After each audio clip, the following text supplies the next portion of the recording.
Vocês devem ver agora os logotipos da Universidade, do Planetário, do IESA. E se alguém puder me dar retorno, está lendo o tempo geológico aí.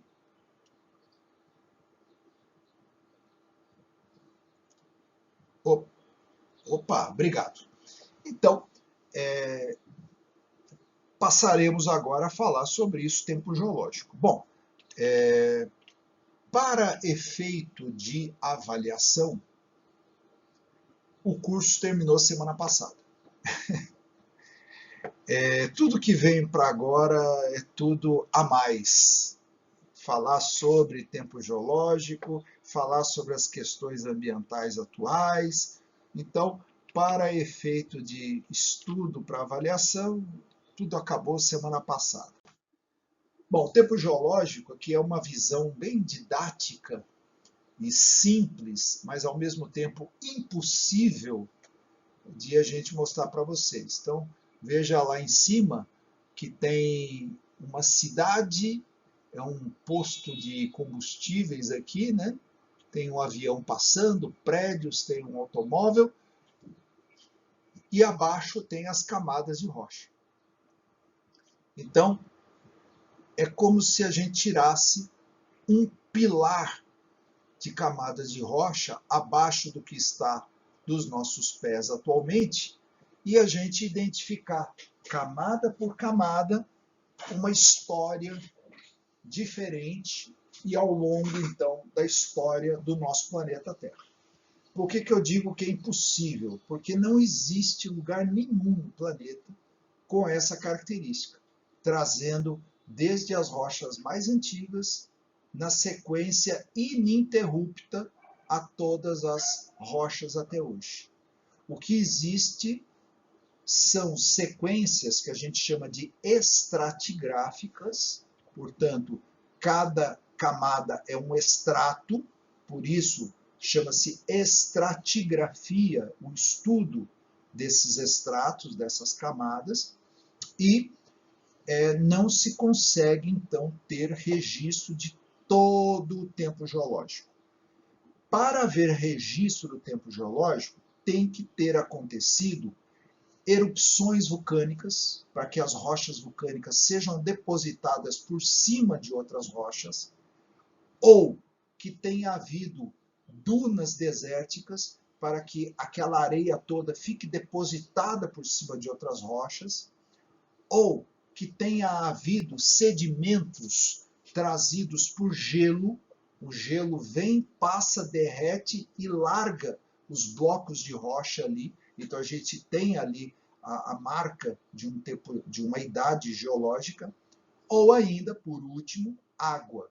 Água de mares, de lagos, de rios, que a água tenha depositado rochas sobre rochas.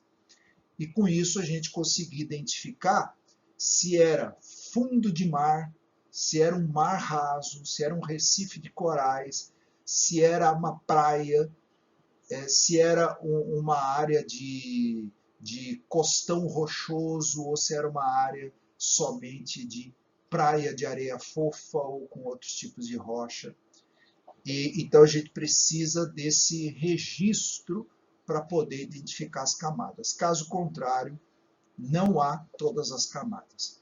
No sul do estado de Goiás, há a bacia sedimentar ou vulcano-sedimentar do Paraná. E não há algo desse tipo, uma sequência de todas as camadas. Não há.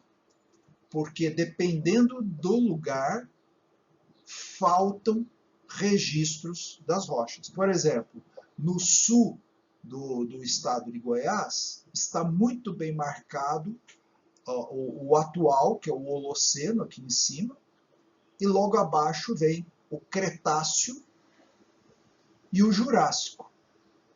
E, de vez em quando, pode-se encontrar algum lugar no sul do estado de Goiás com o Triássico. Aí, esses outros aqui por cima, não encontra. E esse aqui para baixo, não encontra. Então, precisa-se viajar por outros lugares do estado de Goiás para encontrar, por exemplo, as rochas do pré-cambriano. Então, depende muito. Então, na bacia do Paraná, do lado do estado de São Paulo, por exemplo, a gente não encontra as camadas do Siluriano, do Ordoviciano e do Cambriano. E mesmo para o lado do Mato Grosso do Sul, do Paraná, também não encontra. E o Devoniano do estado de São Paulo é um Devoniano que não tem fósseis. No Devoniano do estado do Paraná é riquíssimo em fósseis. Fósseis marinhos, por exemplo.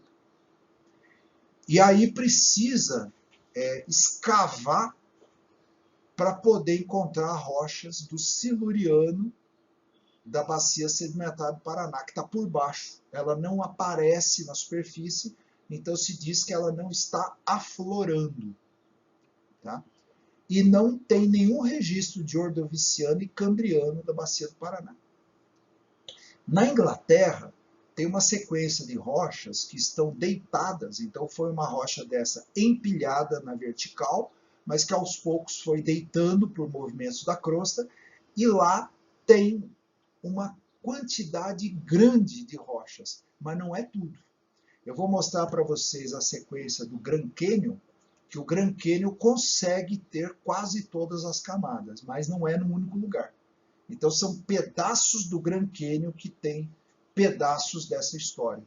Então é isso que os geólogos em parte fazem, é buscar essa sequência. E uma outra informação importante é que as camadas de baixo são as camadas mais antigas. Então isso é um princípio geológico de que o que está abaixo é o que é mais antigo e o que está acima é o mais novo, por essa ideia de a gravidade funcionar sempre nessa cobertura, né, das camadas. Então temos aqui o chamado pré-cambriano, que significam aí os éons proterozoico, arqueano e adeano, e depois vem aqui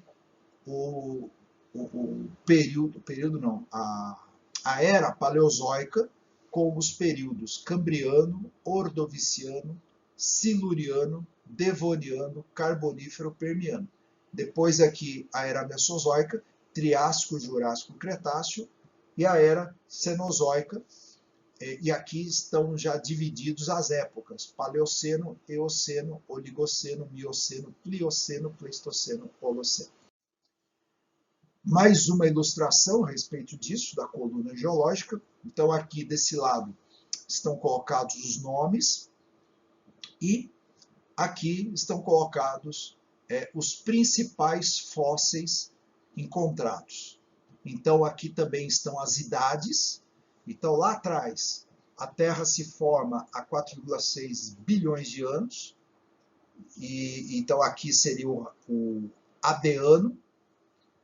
E depois aqui o Arqueano, até 2,5 bilhões de anos. Depois o Proterozoico. E aqui tem só uma coisinha aqui representando o início da vida, né? Depois vem Paleozoico. O Paleozoico começa a contar a partir de 542 milhões de anos. Então estão aqui os fósseis relativos aqui à era paleozoica. Aí vem uma extinção gigantesca entre o Permiano e o Triássico. Entra a era Mesozoica. Tem uma grande extinção no final do Cretáceo, passando para a era Cenozoica, que seria o Triássico. Então, esse P é de Permiano, esse T é de Triássico, esse K é de Cretáceo e o T é de Terciário, né?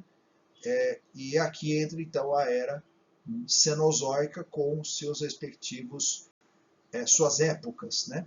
E vindo aqui, ó, até perto de 10 mil anos, que seria 11.700, o Holoceno, que é o atual. Aqui o Grand Canyon, como eu disse, ele é uma verdadeira Disneylândia para os geólogos. E o que a gente vê nitidamente são camadas horizontais, mas há também camadas levemente inclinadas e por vezes se encontram dobras, indicando movimentos na crosta. E o que a gente nota aqui é que pedaços dessas camadas foram levados embora, né? Então você veja aqui tem uma camada mais resistente à erosão. Essa aqui é menos resistente, por isso ela foi erodida e aqui estão os restos dela por cima. Então a gente vê que tem um recuo de algumas camadas, formando aqui esses topinhos, que são os restos dessas camadas mais jovens, enquanto algumas camadas mais antigas, mais resistentes à erosão, formam esses patamares mais baixos aqui, mas tudo nitidamente plano. E, portanto, houve aí processos de sedimentação, seja por água de rio, seja por água de mar, seja por deserto, e por vezes rochas até com uma formação diferente, né? Aqui, por exemplo, é um corte de um pedaço do Grand Canyon, e aqui embaixo a gente vê o vale, onde o rio está correndo, o Rio Colorado, e o Rio Colorado é que veio escavando tudo isso aqui. E conforme ele escavou, a chuva, o vento, foi erodindo mais. Olha, isso aqui é uma camada mais, que a gente chama, menos resistente à erosão, uma camada mais mole, então ela recuou mais. Agora aqui não, ó, são camadas mais resistentes. Aqui de novo menos resistente, aqui em cima é mais resistente, menos resistente, e aqui em cima um pouco mais resistente. E o que a gente vê aqui? Aqui embaixo, olha, a gente vê um monte de dobras. Então aqui é uma rocha muito mais antiga e é a rocha original. E tem até um granito aqui, ó, que é um bloco de lava que entrou aqui, solidificou e conseguiu sair de leve para essas outras partes aqui, ó, e ficaram então essas marquinhas que consegue se ver na parede aqui, ó. Então, a partir do estudo da parede das rochas, se imagina o que tem lá para dentro, né? E o rio continua erodindo. Agora, por que o rio conseguiu erodir tudo isso daqui?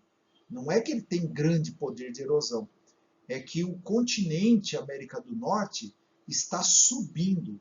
Então, isso aqui é um movimento vertical que os continentes sofrem e que o rio está mantendo o nível dele. É que essas rochas antes estavam aqui embaixo. O continente que está subindo. Isso é chamado de isostasia, esse movimento vertical. Então, está subindo e o rio foi descendo e foi cortando tudo isso daqui.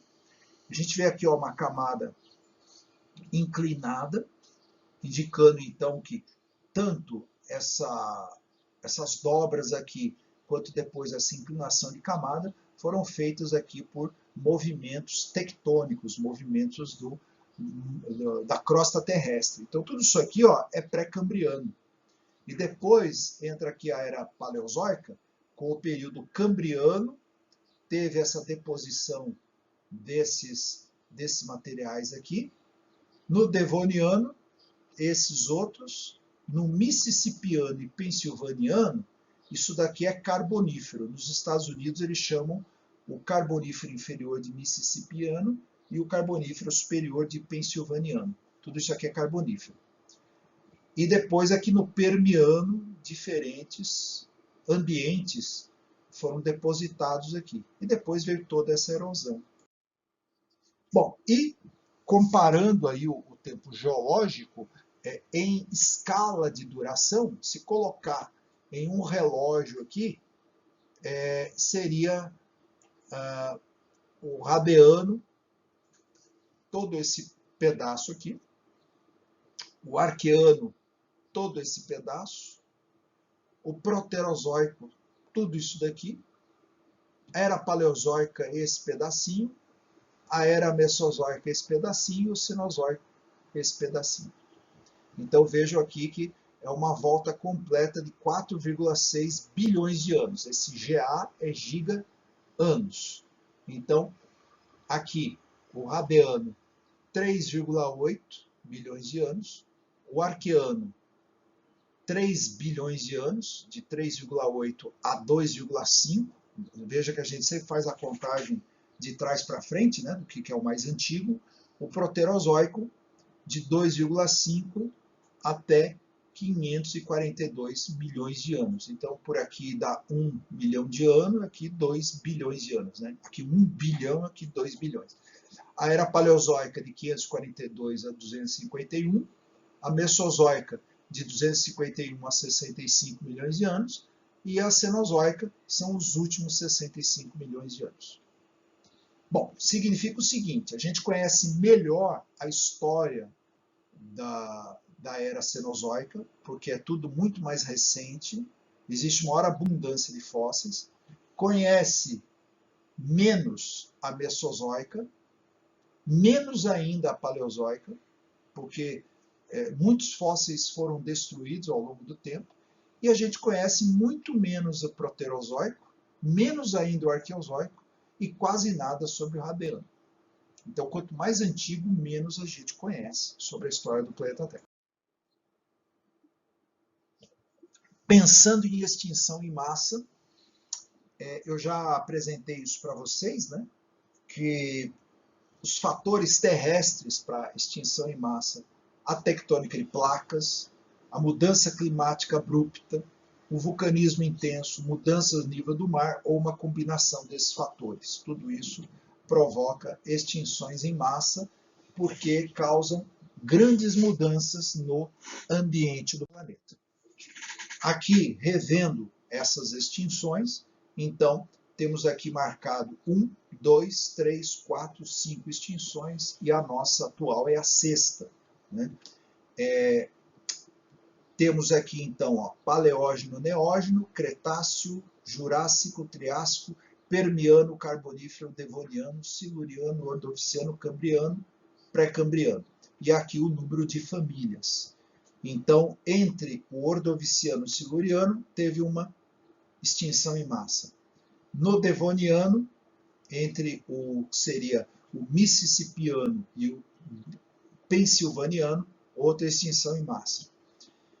No final do Permiano e início do Triássico, que seria o fim da Era Paleozoica e o começo da Mesozoica, outra extinção em massa, a pior delas, a mais intensa. No meio do Triássico, uma quarta extinção em massa, e no final do Cretáceo para o Cenozoico, a extinção dos dinossauros, a famosa. Então, no pré-cambriano, está lá o Adeano, entre 4,5 bilhões de anos e 4 bilhões de anos, o Arqueano, que surgiu a vida invertebrada entre 4 bilhões e 2,5 bilhões de anos, o Arqueano, a vida surgiu perto de 3,8 bilhões de anos, e depois o Proterozoico entre 2,5 bilhões de anos e 541 milhões de anos, com uma grande proliferação de seres invertebrados. Depois a Era Paleozoica, aqui dividida em Cambriano, Ordoviciano, Siluriano, Devoniano, Carbonífero e Permiano, e aqui esses números eles vão mudar, não são números oficiais, eles mudam um pouco dependendo do autor. 540 milhões de anos a 485, o Cambriano, 485, 444, o Ordoviciano, 444, 419, Siluriano, 419 a 359, o Devoniano, 359 a 299, Carbonífero, 299 a 252, Permiano. E aqui marcando alguns desenhos de seres vivos característicos de cada um desses períodos. Né? Aqui está mostrando só seres de vida marinha, apesar que no Carbonífero e Devoniano tinha vida continental. Então vamos lá.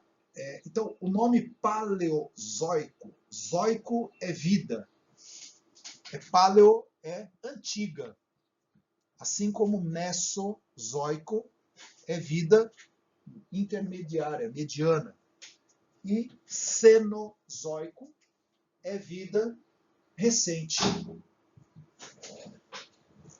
E Cambriano?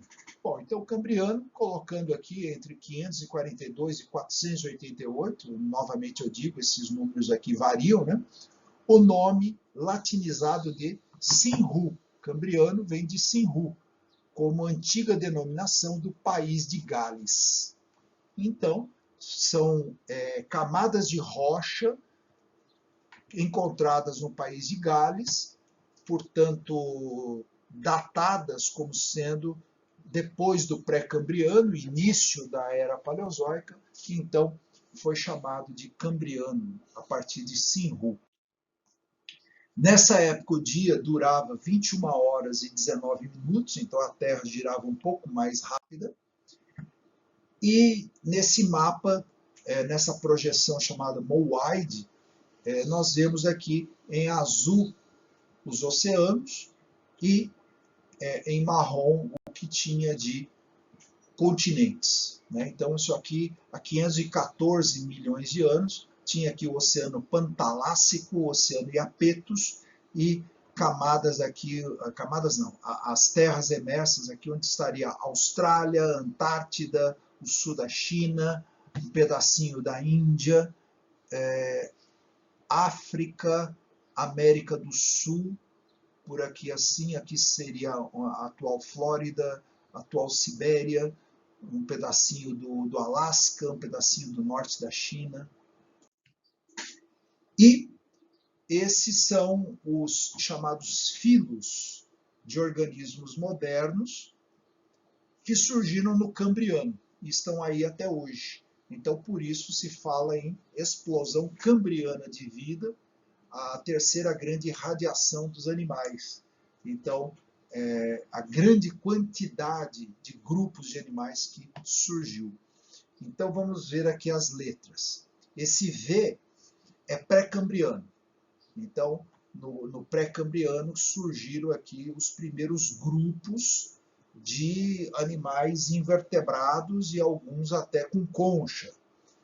Esse E estilizado, que é um C cortado, é o cambriano. Então é aqui que se deu a grande diversificação chamada de explosão do Cambriano. Né?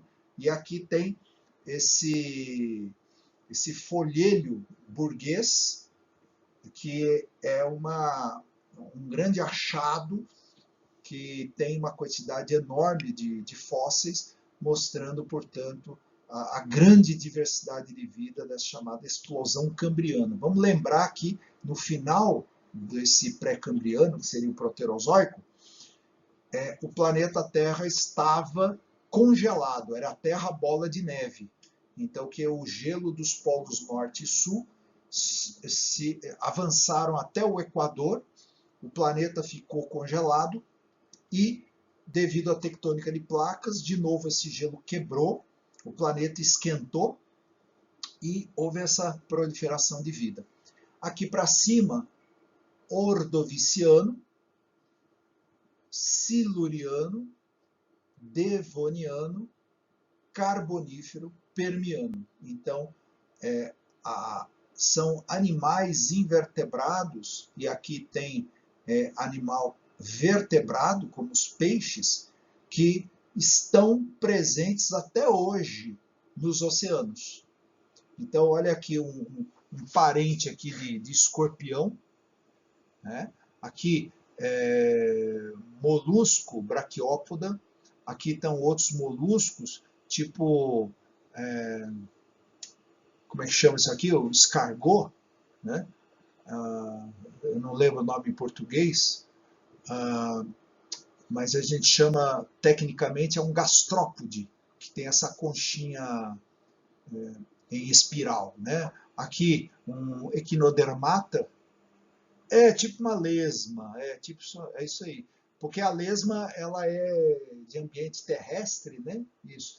E veio da água, né? Tem uns que vivem dentro da água, mas é tipo uma lesma, mas com conchinha, né? Caramujo ou caracol, é isso aí, isso. Esse é o nome que eu não lembrava de jeito nenhum. Caramujo ou caracol, é assim que se chama em português. Né? Eu só lembrava do escargot, né? E aqui a estrela do mar, né, que é chamada equinodermata, né? E tem aqui os peixes. E é aqui que acontece a nossa história. Nós somos descendentes desse grupinho aqui, ó, que veio aqui do Cambriano e veio do pré-Cambriano, de algum ancestral bem lá atrás. Todo mundo com ancestral em comum, mas que foi diversificando. Então, apesar de serem seres muito estranhos, que a gente poderia chamar de extraterrestres verdadeiramente, somos todos parentes. A diferença é que quem usa uma carapaça de carbonato de cálcio externo, é exoesqueleto, então tem um esqueleto externo. A maioria aqui é invertebrado, não tem esqueleto nenhum. E tem esses daqui, os vertebrados, que nós usamos o esqueleto interno. Então nós somos diretamente descendentes dos peixes, que por sua vez são descendentes de grupo de animais cordatas. Cordata, eu já falei isso para vocês anteriormente, são todos os animais que têm espinha dorsal, cordata, que tem então uma coluna vertebral. Então, todos os mamíferos, todos os répteis, todos os anfíbios, todas as aves, todos os peixes, somos todos cordatos. Então, somos todos parentes de um único ancestral com coluna vertebral. Né? E aqui, então, os nossos antepassados aqui, desde o Cambriano, com os primeiros peixes. Isso deve ser, né, aí uma ilustração quase que infantil, né, de como seria aí os mares antigos do Cambriano. Então, não há vegetais aqui, apesar de a gente ver essas coisas verdes aqui, parecendo algas e tudo mais, não eram vegetais, tudo isso eram animais com carapaças de carbonato de cálcio. Tá? Esse daqui, inclusive, parece flores, é um animal chamado crinoide, tá? ou crinoidea, e tinham esses animais aqui estranhíssimos, extraterrestres, praticamente, no fundo dos oceanos, e aqui o nosso amiguinho trilobita. Né? Trilobita é um ancestral dos insetos, ancestral das formigas, das baratas, dos escorpiões, das aranhas. O trilobita porque ele tem 3 partes. Ele tem o encéfalo, que é a cabeça, ele tem o chamado o abdômen aqui, que seria o corpo, né? E aqui atrás o pigídeo, que seria o equivalente nosso à nossa bacia, né? As nossas cadeiras, né? E veja que toda formiga, toda aranha tem essa divisão. Tem uma cabeça, tem um corpo e tem a parte de baixo, né? A parte traseira, né? E isso permitia que esse trilobita se enrolasse igual tatuzinho bola de jardim. Né? E tem esse cara aqui, ó, nadando, muito estranho, que era um tremendo de um carnívoro, um tremendo de um animal perigosíssimo, que era o verdadeiro predador dos mares cambrianos. Isso é uma verdadeira paisagem extraterrestre, e esses animais aí não passavam do tamanho aí de, sei lá, um chinelo número 37, sabe? Eram animais pequenos, né? E outros menores ainda, né? Aqui mais uma visão desses animais, agora estão escritos aqui os nomes, né? Então, olha que legal esse aqui, né? Com vários olhos, né? Com essa língua aqui, ó. E esse aqui é o Anomalocaris, isso. Esse aqui era um tremendo devorador de trilobitas, né?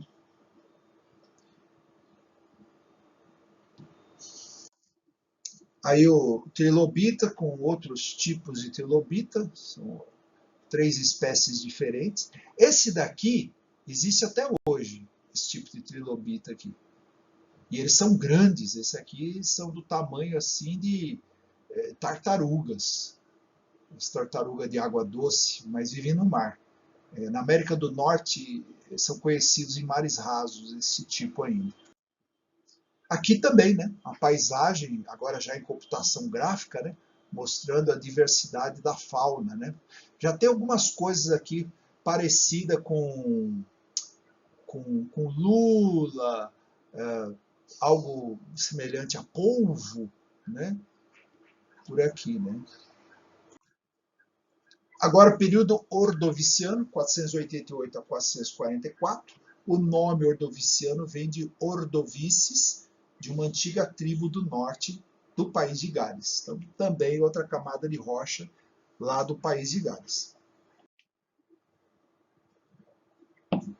Está aí como deveria ser há 458 milhões de anos a paisagem, em terras e água, o fundo do oceano e tem uma novidade aqui, tem essa lula caçando já esse tipo de peixe. E esses peixes aqui, eles eram peixes que, além de serem vertebrados, de ter o esqueleto interno, o endoesqueleto, eles tinham também uma carapaça de carbonato de cálcio por fora. Então eram peixes, como é que a gente chama isso? Com armadura, isso. Então seriam peixes com armaduras.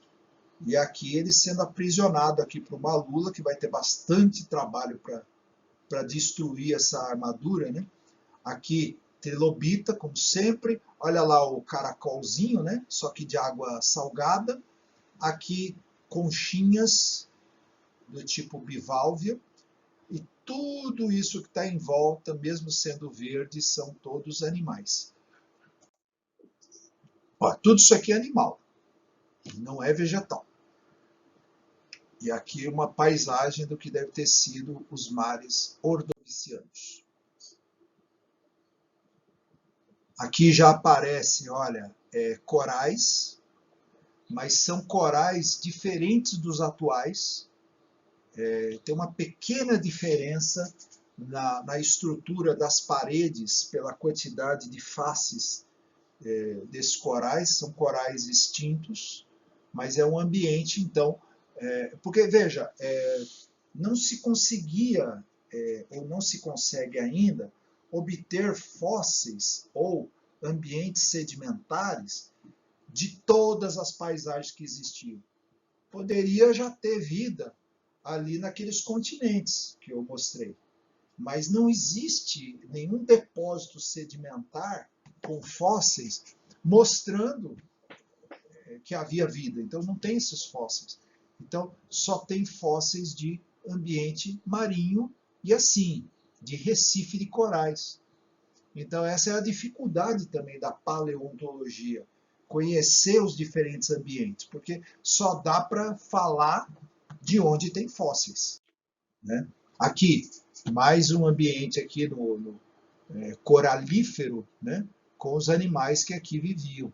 Então são os fósseis de mares rasos, que são encontrados até hoje. Aqui aparece trilobita, então tinha trilobitas assim, que nadavam no fundo ou se arrastavam no fundo, né? Veja que aqui está deixando até uma esteira, né? Outros aqui mais enterradinho. Aqui aparece bem os moluscos com as suas conchinhas, né? E depois passou a ter também trilobitas nadadores, né? Mas esse aqui, eles tinham olhinhos para cima, para poder ficar de olho nos predadores que vinham para cima deles, né?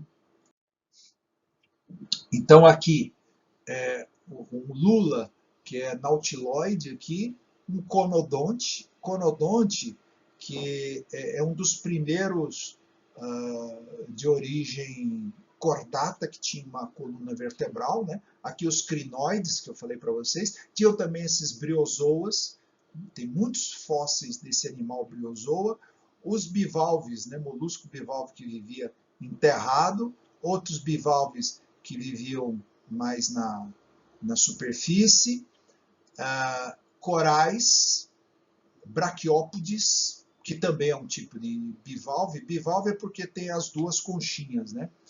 Esse muito estranho, o graptolite, que também era um animal, ele só viveu na era paleozoica, né? Os trilobitas extintos, os equinoides estão aí até hoje, junto com os asteroidea, que é estrela do mar e... como é que chama isso daqui? O pessoal até come ouriço, né? O ouriço do mar, com aqueles espetos todos. Então, é da era paleozoica, é um fóssil vivo, um ouriço, uma estrela do mar, né? E estão até hoje aí, né? esse Phyllocarydes, que é um parente aí dos trilobitas, os nautiloides, que são as lulas, né? E a gnata, que é um tipo de peixe que, apesar de estar extinto, ele tem como descendente direto os peixes, né? Então a gnata era um desse tipo aí, com carapaça, né? com armadura, né? Chegamos ao período siluriano, 444 a 416 milhões de anos. O nome vem de Silures, de uma antiga tribo do sudoeste de Gales. Então, mais uma vez, o país de Gales aí fornecendo mais uma camadinha de rocha típica, né? Esta era a paisagem. Aqui um oceano pantalássico, o Paleotétis, Oceano Reiki e Oceano Iapetus. Esses dedos aqui mostram como uma escala o tamanho desses fósseis. Aqui a gente vê nitidamente as conchinhas fossilizadas e aqui tem um pedacinho de trilobita. Então, são rochas do Siluriano e não são os animais originais, que fique claro isso. Então, isso é um amontoado de areia ali do mar raso, e veio uma onda, jogou areia por cima, esses animais ficaram presos, não conseguiram mais sair, outras camadas foram jogadas por cima. Isso pode ter acontecido durante uma tempestade violenta e os animais não conseguiram sair e ficaram ali presos até que morreram. E o que aconteceu foi que cada átomo de silício, cada átomo de carbono do corpinho deles foi trocado por um átomo de silício, por exemplo. E isso chama-se um processo de silicificação. É uma fossilização chamada silicificação. Então eles foram todos fossilizados, viraram mineral. Alguns deles, como é o caso de peixes, eles têm um processo de fossilização, de mineralização, que eles se transformam em minerais de aragonita. Então há uma perda de água do corpo deles, uma perda de oxigênio e outras substâncias, e fica só, por fim, o desenho deles, é a forminha do corpo externo deles. Não tem nenhum órgão por dentro, né? Porque senão a gente poderia abrir aqui a concha e encontrar fossilizado também as partes moles da concha, mas isso não existe. Ficou só mesmo a carapaça, a parte externa. Tá? E assim a gente tem uma ideia de como eram essas espécies do fundo do mar siluriano. Aí mais um desenho semi-artístico, né, mostrando aí como que era o fundo desses mares rasos, né? Já tem alguns peixinhos aqui mais familiares a gente, né? Aqui já uma ideia em computação gráfica, um negócio já mais elaborado, né? E aqui já começa a aparecer os primeiros vegetais, tá? Muito pequenininhos ainda. E aí, peixes do Siluriano, que eles começaram a aumentar a quantidade, e peixes muito velozes, pelo que a gente vê aqui pelo desenho aerodinâmico das barbatanas, peixes que nadavam muito rápido, e aqui é uma cena de um peixe maior caçando um peixe menor, né? E é bom se dizer que durante o Ordoviciano e o Siluriano, nas agnatas ainda não havia se desenvolvido os dentes. Então o que esses peixes aqui tinham, apesar de não serem mais agnatas, não eram dentes, mas duas mandíbulas, uma superior e uma inferior, que eram duas navalhas que abriam e fechavam, e ao morder a presa, ela arrancava um pedaço da presa. Então eram duas navalhas em forma de arco, na mandíbula superior e mandíbula inferior e superior, né? E aqui são restos fósseis. Veja que aqui, por exemplo, faltou a cabeça do peixe, mas existe fóssil do corpo, não tem essa parte mais mole aqui de uma barbatana. Então aqui foram encontrados peixes inteiros, e esses eram os tipos de peixes encontrados no Ordoviciano, né? E essas são as agnatas, né, que eu mencionei, que originaram esse tipo de corte de navalha, né? Ordoviciano não, desculpe, já é o Siluriano, né? E aqui no Siluriano, os primeiros vegetais que surgiram lá no mar também começaram a conquistar continentes. Então existem fósseis dessas plantinhas em locais com um pouco de água. Seria algo parecido com os manguezais. Então aqui tem uma paisagem vulcânica, aqui, geyser de água quente, e essa água aqui com essas plantinhas muito simples. Elas eram tremendamente vascularizadas para bombear água salgada e elas continuarem sobrevivendo na superfície. Então era um ambiente de manguezal com vegetais muito simples. Período Devoniano, 416 a 359 milhões de anos. O nome vem de Devon ou Devonshire, que é um condado inglês. Então já vou adiantando que Devoniano foi a idade dos peixes. Aqui a paisagem de 390 milhões de anos no Devoniano. Aqui a gente consegue ver melhor a posição do Brasil, e vemos então que no Devoniano, Goiás está aqui, ó, em verde e laranja, com terras mais altas. As terras goianas se formaram, na sua absurda maioria, durante o Proterozoico, que nós temos terras em Goiás com pouco mais de 1 bilhão de anos e até pouco mais de 2 bilhões de anos, portanto, tudo durante o Éon Proterozoico, com alguma coisinha um pouco mais antiga de Arqueano, pouca coisa. E aqui ao sul de Goiás, e pegando o sul do Brasil e avançando aqui por Mato Grosso do Sul, Minas Gerais, tem aqui, ó, um mar. E nesse mar, então, começou a se formar a bacia sedimentar do Paraná. Então, é o Devoniano, a camada mais antiga que a gente encontra da bacia do Paraná.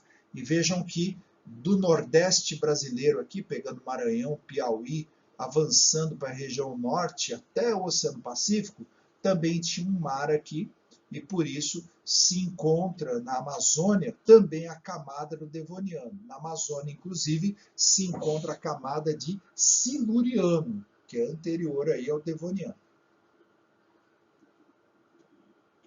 Então tem a bacia sedimentar amazônica, bacia sedimentar do Paraná, bacia sedimentar do Paranaíba, aqui no Nordeste. Aqui a gente vê a América do Norte, toda a América do Sul, a África, a Europa. Então a maior parte estava por debaixo da água. O dia durava 22 horas e 20 minutos, então a Terra já girava um pouquinho mais lenta. E esses são fósseis devonianos. Aqui a gente vê um asteroideia, que é uma estrela do mar, na África do Sul. Vê aqui vários bivalves com as conchas bem marcadinhas, né? Isso aqui seria o contramolde da concha. Então a conchinha, aqui a gente vê ela inteira, né?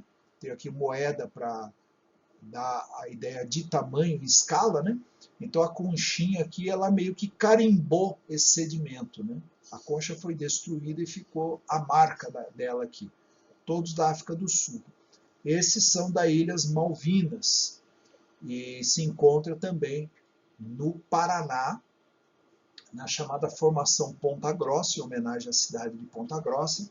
E como eu disse, é a parte fossilífera do Devoniano brasileiro, né? Mas que também se encontra aqui nas Ilhas Malvinas, né? Portanto, bom, em São Paulo não tem. São Paulo é afossilífero, Goiás e Mato Grosso do Sul também não apresentam o Devoniano, né? Está por baixo das camadas. Então, aqui indicando, né, África do Sul, Brasil, Ilhas Malvinas, de que, de fato, essas terras estavam unidas no passado, né? Aqui a paisagem de como deveria ser o fundo do mar Devoniano. Mais um pouquinho. E como eu disse, o Devoniano é o período dos peixes. Então houve uma grande proliferação de espécies de peixes, uma diversificação medonha. Então, esse, por exemplo, que não se encontrou a cabeça fóssil dele, é porque eram partes muito moles e o corpo é que tinha as escamas, né? Então as escamas são os restos desse tipo de armadura que tinham, né? Aqui as agnatas ainda vivendo por aqui, e começaram, a gente vê esse carinha aqui com a boca aberta, já começou a diversificação de presas, então de dentes pontiagudos para poder agarrar a presa e não mais cortar a presa e ela ir embora com a outra parte do corpo, né?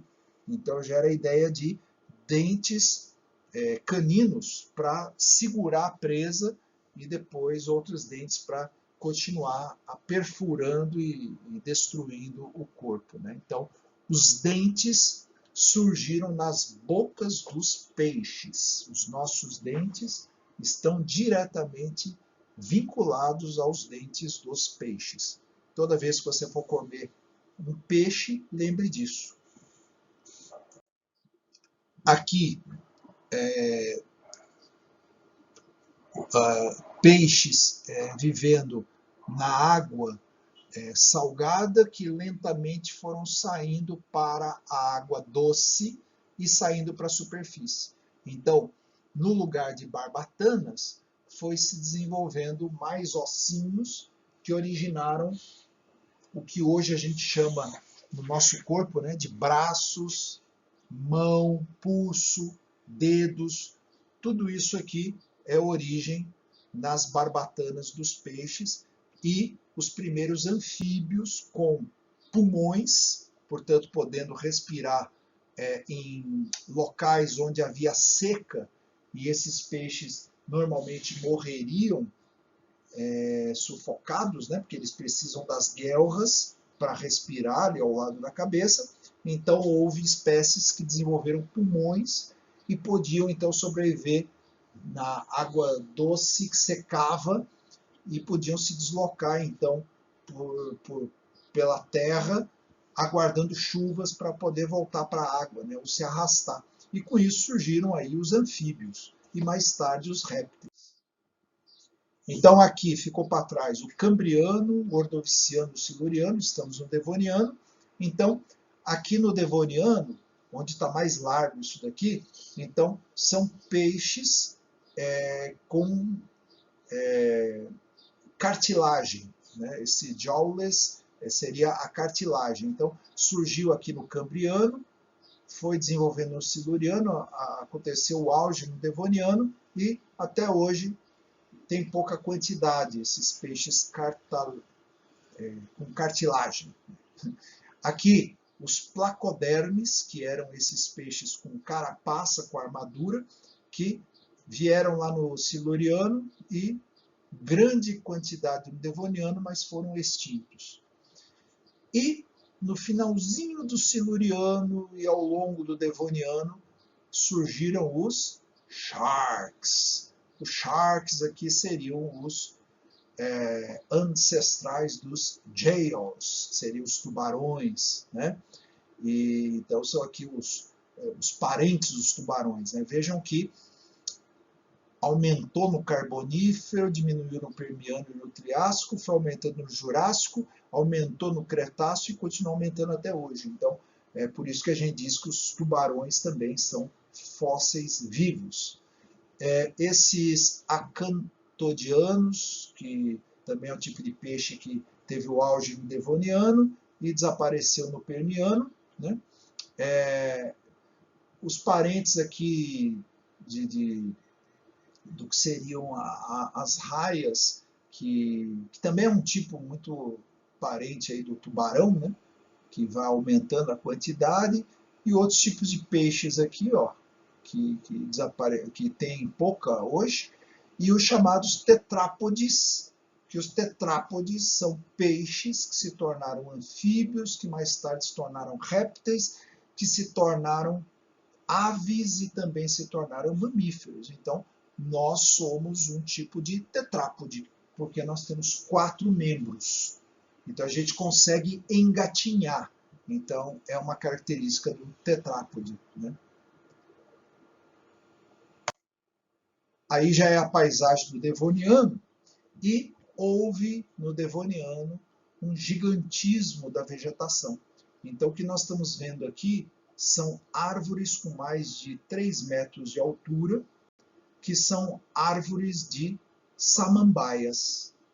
Então, também vivendo no ambiente aqui de manguezal, e outros vivendo em ambiente de água doce, mas eram vegetais muito simples, e esse tipo de samambaia que hoje em dia a gente encontra, ela é minúscula, é chamado de licopódio, ou licopodium, e esse licopodium faziam árvores enormes, e aqui um tronco de licopódio quebrado, existem fósseis com a impressão do caule desses licopódios, né, que eram essas árvores, e aqui vemos os anfíbios, né? Aqui peixes com bracinhos e perninhas andando fora da água, né? Mais paisagem aí continental do Devoniano. Aqui aparecendo já uma centopeia aqui, e algo parecido com árvores. E tá aí os fósseis dos troncos, né, desse tipo chamado cordaite, em que se tem apenas a impressão dos troncos.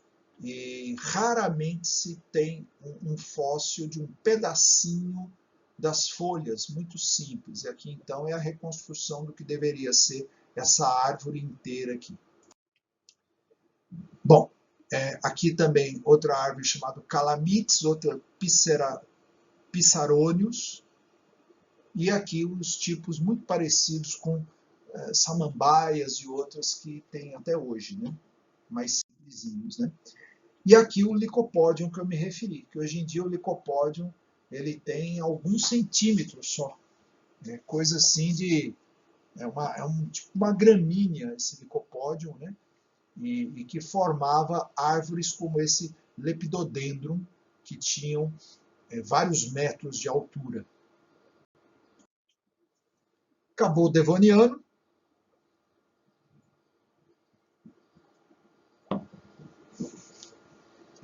Faltam 2 períodos para o final. Período Carbonífero, entre 359 e 299 milhões de anos. E, como eu já disse, o Carbonífero também recebe essas denominações de Mississippiano e Pensilvaniano, exclusivamente nos Estados Unidos, mas não é estranho usar essa mesma denominação em outras partes do mundo. E que o Mississippiano corresponde ao chamado Devoniano inferior, e o Pensilvaniano se refere ao Devoniano superior. E esse nome carbonífero é relativo às reservas de carvão da Europa com essa idade. Aqui é reconhecível a América do Sul, então no Carbonífero não havia mais um mar na Amazônia e no Nordeste, já havia continente aqui. No entanto, a bacia do Paraná estava ainda com água. Então, no Carbonífero da bacia do Paraná, é possível encontrar sedimentos marinhos. Em alguns outros lugares se encontra sedimentos de áreas continentais, no Carbonífero da Bacia do Paraná. Aqui a África, a Índia, a Antártida, a Austrália, América do Norte, Europa abaixo d'água, paisagem marinha do Carbonífero, paisagem continental do Carbonífero. Agora, no Carbonífero, houve uma proliferação das árvores. Então, olha que curioso, né? Então, a gente pode dizer que o Devoniano foi a idade dos peixes e o Carbonífero foi a idade das árvores, as árvores continentais. E, no caso aí, essas árvores continentais existiam em tamanha quantidade e aumentou a quantidade de oxigênio na atmosfera e aconteceu o gigantismo dos insetos. Então, insetos alados aqui, voando do tamanho de águias, invertebrados do tamanho de cachorros grandes, vários aqui anfíbios, e o início dos répteis, que vieram se diversificando a partir dos anfíbios. E essas árvores, com muito oxigênio no ambiente, tinham incêndios. E essa foi também a fase de maior biodiversidade do planeta, tanto marinha quanto continental, e foi o auge da vida no planeta Terra. Então eu diria que o planeta Terra avançou de tal maneira na vida até chegar ao Carbonífero. Do Carbonífero em diante, a vida no planeta Terra está em extinção. Esse foi o auge da vida no nosso planeta. Nós estamos num planeta que está agonizando em termos de biodiversidade. E as árvores não eram cortadas por ninguém. Havia incêndios espontâneos, naturais, e essas árvores morriam e eram soterradas, portanto, nessas águas pantanosas, formando então os primeiros depósitos de carvão. Então a água ficava cada vez menos movimentada, mais água parada, e as folhas caíam, os troncos caíam, tudo ia apodrecendo e formando os depósitos de carvão. Isso em ciências ambientais, esse processo que eu estou descrevendo, chama-se eutrofização. Eutrofização. Eutrofização é o processo de morte de um lago, por exemplo, de uma represa, de um açude, sofre eutrofização. Enquanto a água está movimentando, tem oxigenação da água. Quando a água fica parada, no fundo se desenvolvem bactérias anaeróbicas, bactérias de ambiente podre. Vai formando um lodo escuro lá no fundo, e tudo que vai caindo na superfície da água, como vegetais, animais, eles vão para o fundo e lá no fundo são devorados por essas bactérias anaeróbicas. E com o tempo diminui a quantidade de água, a lâmina de água vai evaporando, não entra água nova e os sedimentos vão aumentando, aumentando, e o que ficou lá por baixo vai formando o ambiente ideal para a sedimentação. É onde se encontra registros de fósseis, por exemplo. No passado, o ambiente deveria ter sido assim. E, com o tempo, a água desaparece e fica só mesmo aquele local cheio de sedimentos e acabou. Então, ali a vegetação que caiu vai formar carvão. Então, começa um processo, primeiro, de uma turfa, que é a vegetação soterrada, vão formando as turfeiras. Turfeira pode pegar fogo, e depois, avançando a turfa, vai formando carvão vegetal, e por último vai formando a hulha, com H, hulha, e forma depois o carvão mineral, chamado também de antracito. Então, esse carvão do carbonífero é o antracito, que é esse que se usa na indústria siderúrgica, por exemplo. Essa que alimentava, ou ainda alimenta, né, as ferrovias movidas, locomotiva a carvão, né, o antracito. Agora, aquele que você vai lá no supermercado e compra um saco de carvão, que você vai num posto de gasolina, de combustível e compra lá o carvão, não é carvão. Aquilo ali são toquinhos de galhos, de tronco, de vegetal, que os caras botaram numa fogueirinha lá, queimaram, tiraram os elementos mais voláteis, que evapora fácil, e venderam para você dizendo que é carvão para churrasco. Isso daí é obtido principalmente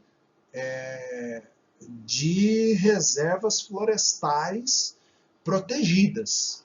Então você, na maioria das vezes, está comprando um carvão para churrasco, colaborando com o desmatamento e as queimadas. Muito cuidado com as suas ações nesse caso, porque ninguém vai te vender carvão a partir de árvore de eucalipto, porque o eucalipto eles usam para fazer papel. Dificilmente vão queimar a lenha do eucalipto diretamente. Dificilmente eles vão fazer esse carvãozinho de fogueira a partir de eucalipto. Geralmente a partir de mata do cerrado nativa que você está consumindo naquele inocente churrasquinho do feriado e do final de semana. Tá bom? Bom, o último dos períodos, para acabar, período Permiano, 299 a 251 milhões de anos. Então, 251 milhões de anos marca o final da Era Paleozoica e o começo da Era Mesozoica. O nome Permiano vem relativo a Perm, que é da cidade e província da região nordeste da Rússia europeia. Também vem da palavra permafrost, que é a água logo abaixo do nível mais superior do solo, que no inverno se congela, permafrost, que é o solo congelado. Essa era a paisagem do Permiano, com os oceanos aqui, Pantalássico, o Paleotétis, o Oceano Tétis, e aqui reconhecemos a América do Sul, a África, a Antártida, a Índia, a Austrália, formando aqui o Gondwana, e aqui ao norte, a América do Norte com a Europa e a Ásia, na sua maior parte, embaixo d'água, né? Apesar que aqui tem pedaços do Sudeste Asiático e da China e da Sibéria e Cazaquistão, né? Acima da água. Note que a bacia do Paraná não tem água durante o Permiano. Então, os ambientes de fossilização do Permiano são ambientes de continental. Então, aí a paisagem, né, de répteis e anfíbios vivendo aqui na superfície, peixes, uma grande diversidade de vegetais. Veja a presença dos pinheiros, né, as coníferas aí. Então tá aí, ó, répteis extintos, inclusive, com esse velame nas costas, que isso aqui era uma área tremendamente irrigada por água, por sangue, por sangue, e esses animais sendo de sangue frio, eles necessitavam então ficar horas parados, igual fica o jacaré, né, carregando as baterias, né, tomando luz do sol, e depois ele virava e aquecia o outro lado, né, para depois se movimentar, caçar, comer, reproduzir e voltar a dormir novamente. Né? Então essa é a paisagem do fundo de um coral aí, não tão fundo assim, né, um ambiente coralino que pouco se diversificou até hoje, né? E aqui o Nautilus, que essa é uma imagem real de um fóssil vivo, porque o Nautilus julgava-se ele extinto até o século XX, quando então ele foi pescado no Oceano Pacífico e, portanto, é um fóssil vivo, mas que surgiu aí durante o Permiano, final da Era Paleozoica. O Nautilus, essa concha, teve aí um grande desenvolvimento durante a Era Mesozoica e aparentemente quase extinto na atualidade, na Era Cenozoica. Aqui, um belo tetrápode com os braços e pernas já bem desenvolvidos, divididos aqui em dedos, e esse desenho anatômico aqui desses bracinhos, dessas pernas, formando as patas, já formavam répteis, e esse réptil em particular, que aí está mostrado, é o réptil que foi o ancestral direto dos mamíferos. Aqui, de novo, aqueles répteis com o velame nas costas, né?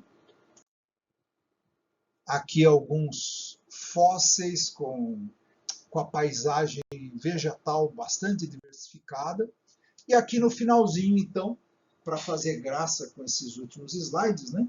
O que estava acontecendo no Permiano?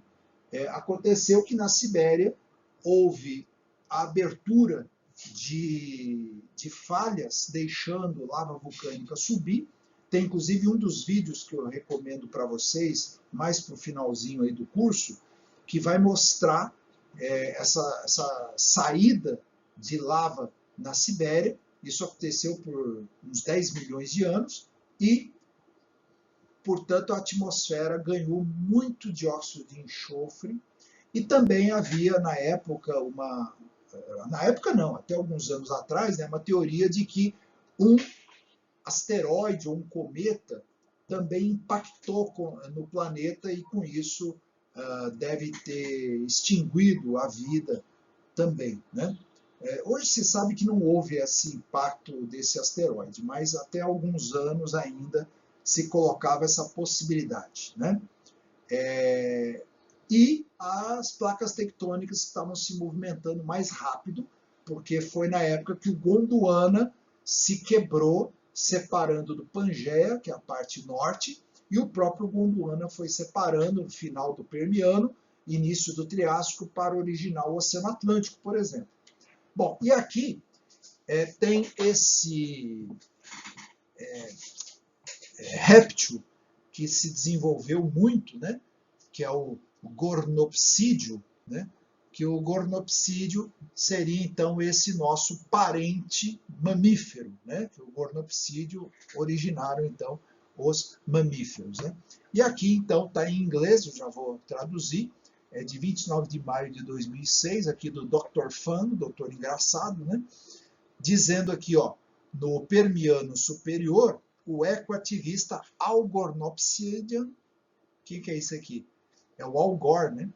Algorgonopsidian, né? O Algor, aquele que foi vice-presidente dos Estados Unidos na gestão do Bill Clinton e depois concorreu contra o George Bush filho e perdeu por apenas 200 votos, né? Numa contagem e recontagem que não terminava, cada vez os republicanos tinham mais votos, né? Eles punham mais votos lá. Esse é o perigo da urna com papel, ao contrário da urna eletrônica, apesar que os Estados Unidos eles usam as duas, né? A eletrônica é em papel, mas a recontagem em papel ela é perigosa, porque cada vez aparece mais papel para ser contado, o pessoal consegue tirar voto não sei da onde, e o Al Gore então perdeu as eleições, e o Al Gore, que também é de um dos vídeos que eu recomendo a vocês, o Al Gore, ele foi o primeiro cara que lá nos anos 90 chamava atenção para vários problemas ambientais do planeta, né? Então, aqui eles estão tirando um barato, né? Que é um ecoativista, o Al Gore, no Obsidian, que soa como um alarme não bem-vindo, né? Então, olha o que está anunciando na época, no final do Permiano, né? Glaciação. Sim, isso estava acontecendo. Tinha várias partes do planeta que estavam congelando, inclusive no sul do Brasil, ali no Gondwana. O sul do Brasil tinha áreas congeladas. Então tinha a glaciação, continental drift, que seria a separação das placas tectônicas, e a formação de um novo supercontinente, que nesse caso o Gondwana estava separando, a Pangeia também, estava surgindo a América do Norte e surgindo a Ásia, né? Atividade vulcânica nas Siberian Traps. Siberian Traps seriam essas fendas por onde saía a lava vulcânica na Sibéria, né? E uma possibilidade de vir para a atmosfera, vir para a superfície, uma quantidade massiva de metano hidratado. Isso vocês vão ver num dos vídeos também. É um metano congelado que estava no fundo dos oceanos e conforme aconteceu o movimento de placa tectônica, esse metano acabou sendo liberado, a água do mar foi esquentando pela Siberian Traps e o metano provoca efeito estufa. E o sempre presente risco de um impacto com um asteroide, né? Um meteor strike, né? Então ele falando dessas coisas aqui, que é o fim da era paleozoica, né? E aqui o outro Gornopsidia falando para o outro, né? Não se preocupe, no final tudo ficará bem, né? Ou nós ficaremos bem. Foram nada, porque os Gornopsidium foram extintos, né? E aqui o Charles Darwin como um treinador, né? Aqui o coach Darwin, um técnico, né? Dando aqui uma conversinha aqui com o time, né? No meio do tempo do jogo, né? Entre o Permiano e o Triássico, né? Então eles estavam aqui à beira da extinção e veio aqui, ó, vários jogadores que já morreram, foram extintos aqui no jogo, né? E temos ainda 2 jogadores aqui, ó. E o Darwin está falando para eles: nós estamos por baixo, mas nós ainda não estamos fora. Arcossauro, que é esse aqui, que foi extinto, hein? Eu quero que você pegue a bola e corra com ela. Isso aqui é jogo do futebol americano, né? Terapsídio, que é esse outro aqui. Você vai jogar como backfield, né? Que é o que faz a defesa, né? Por enquanto, tá certo? E não deu certo o jogo, eles acabaram perdendo mesmo. Fim. Fim da era paleozoica, fim do período permiano e mudanças ambientais terríveis e todo mundo extinto. Acabou.